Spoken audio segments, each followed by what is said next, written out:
কি তুই কি করছিস এখানে? কেন, তুই কি জেন্টস টয়লেট খুলেছিস নাকি যে মেয়েরা ঢুকতে পারবে না? বেরো বেরো শালা এখান থেকে। এতদিন পর নিজের এক্স গার্লফ্রেন্ডের সঙ্গে দেখা হচ্ছে, দুটো নরম সরম কথা বলতে হয় রে হারামজাদা। তো এক্স বয়ফ্রেন্ডের অভাব নেই ভাই, আমার কাছে কি দরকার? একটু দুঃখ পেতে। আমার সমস্যা ওটাই, I don't feel pain. Pain বলতে? ফিজিক্যাল পেইনের কথা বলিনি, মানসিক যন্ত্রণার কথা বলেছি। Okay, now we are talking. দেখ ভাই, আমি জাস্ট একটু মানসিক যন্ত্রণা ফিল করতে চাই রাইট নাও। হঠাৎ এত তাড়া কিসের তোর?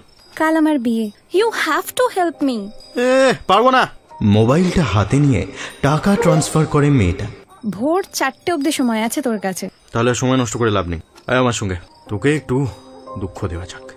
जब कोई बात बिगड़ जाए, जब कोई मुश्किल पड़ जाए, तुम देना साथ मेरा ओ हमनवा। ভালোবাসি এখনো। ধুর, তুই টাকা নিয়েছিস বলে বলছি, কটা টাকার জন্য নিজেকেও অন্তত এসব ভাবাস না। আমি আজ চলে যাওয়ার সময় ভীষণ কষ্ট হবে তোর। আমি যাব না তোকে ছেড়ে কোনোদিন। এই ছেড়ে যাবি না মানে কি? কাল আমার বিয়ে। তাতে কি বিয়ের পর কোনো বন্ধুর সঙ্গে যোগাযোগ রাখা যায় না? আমি তোকে ছেড়ে কোথাও যাব না, যখনই চাইবি পাবি আমাকে। জীবন থেকে সবাই চলে যাবে, শুধু আমি যাব না।